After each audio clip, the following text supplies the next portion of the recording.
Paytm postpaid ये deactivate करने की कितनी बार भी आपने कोशिश कर दी हो, ये डीएक्टिवेट हो ही नहीं रहा है। मल्टीपल टाइम्स अटेम्प्ट करने के बाद, कन्वीनियंस चार्जेस कितनी बार भरने के बाद, कस्टमर सपोर्ट का तो कोई लेना देना नहीं। तो सही है। चलिए जानते हैं यहाँ पे पेटीएम पोस्टपेड को कैसे डीएक्टिवेट कर दीजिए। 3 ऐसे तरीके बताऊंगा जिससे इजीली आपका अकाउंट ऐसे डीएक्टिवेट हो जाएगा। देखिए पेटीएम पोस्टपेड नो डाउट बहुत अच्छा था, बट 1-2 महीने से तो चल नहीं रहा है, ठीक है। दूसरी मोस्ट इंपॉर्टेंट चीज़ है, डीएक्टिवेट करने जाओ तो डीएक्टिवेट नहीं होता है। कन्वीनियंस चार्जेस हर महीने ऑटोमेटिकली जल्दी जल्दी आ जा रहा है, मतलब कुछ लो या नॉर्मल इसका कन्वीनियंस चार्जेस एक नंबर है, जल्दी आ जाते हैं। चलिए इस वीडियो में अच्छे से बात करते हैं ऐसे 3 तरीके जिससे अकाउंट ऐसे डीएक्टिवेट हो जाएगा। देखिए पहला चीज़ तो चीज़ है, नॉर्मल चीज़ है, कस्टमर सपोर्ट पे जाते हो, यहाँ पे आपको अकाउंट स्टेटस सेलेक्ट करना है। जैसे सेलेक्ट करते हो यहाँ पे रीज़न पूछता है आपको डीएक्टिवेशन का, यहाँ पे आप दे दीजिए कोई भी हाई कन्वीनियंस चार्जेस जो भी है दे दीजिएगा।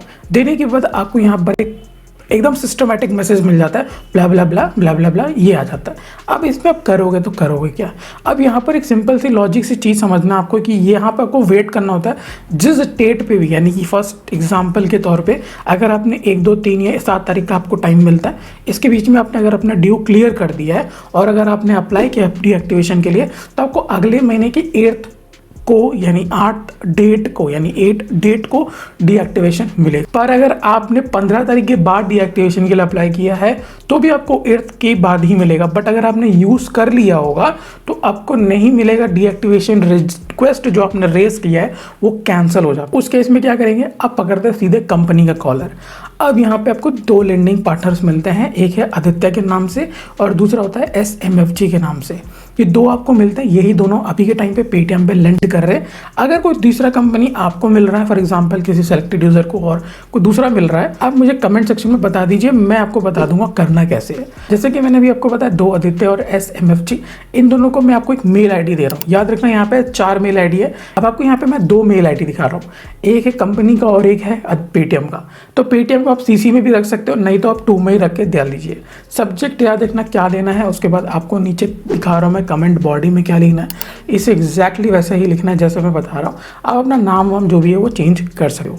अब यहाँ पे आप उसे जैसे ही भेज देते हो, आपको कुछ टाइम वेट करना पड़ेगा, वो लोग आपको रिवॉर्ड बैक करेंगे डीएक्टिवेशन का, वो स्टेप बाय स्टेप प्रोसेस के लिए। इसके बाद बोल दीजिए कि हमने मल्टीपल टाइम्स ट्राई किया तो भी वो डीएक्टिवेट नहीं हो रहा है, आप अपने एंड से डीएक्टिवेट करने की कोशिश कीजिए।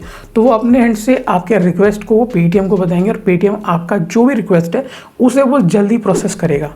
सही में काफ़ी काम का चीज़ है। तीसरा तरीका बहुत ही आसान है, ट्विटर यानी X, आपको पता होगा, इसे इंस्टॉल कर लीजिए। इंस्टॉल करने के बाद आपको जस्ट यहाँ पे ID जो दिखा रहा है इन्हें इनबॉक्स करना है। जैसे आप इनबॉक्स कर देते हो इनको, आप बता दीजिए मुझे डीएक्टिवेशन करना है, तो ये आपको बोलेंगे कि नहीं भाई हमारा तो बहुत अच्छा पेटीएम पोस्टपेड है। आप सीधा मुंह पे बोल दीजिए नहीं मुझे डीएक्टिवेशन चाहिए।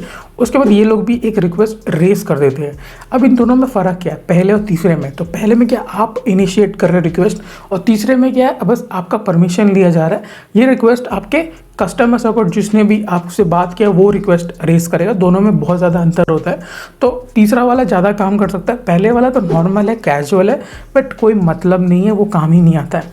अब देखिए जब यूज़ नहीं कर रहे हो तो उसको रखने का कोई मतलब नहीं है, सीधा डीएक्टिवेट करा दीजिए, कन्वीनियंस चार्जेस से बचिए, ठीक है। अब पेटीएम पोस्टपेड के हालांकि अभी तो कोई ट्रांजेक्शन्स कर नहीं पा रहे, फ्यूचर में मुझे लग भी नहीं रहा कि ये इतनी जल्दी चलेगा जिस तरीके से पेटीएम का हालत चल रहा है। बट पोस्टपेड एक तरीके से बहुत ही अच्छा था, मेरे को भी याद है हम भी जब कोई ट्रांजेक्शन कर रहे हैं, वॉलेट ट्रांजेक्शन हो रहा था, तो मैं भी वहाँ पे पेटीएम पोस्टपेड का ही इस्तेमाल कर दे रहा था, 1 क्लिक में हो जा रहा था।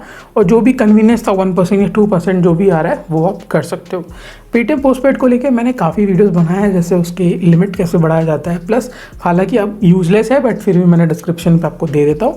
और पेटीएम अगर आपका ब्लॉक हो चुका है तो उसे कैसे अनब्लॉक करा जाता है। जैसे कभी कभी क्या होता है पेटीएम ब्लॉक हो जाता है पुलिस के माध्यम से, किसी तरीके फ्रॉडलेंट से, एक बार चेकआउट कर लेना, इससे आपका बेनिफिट होगा कहीं ना कहीं।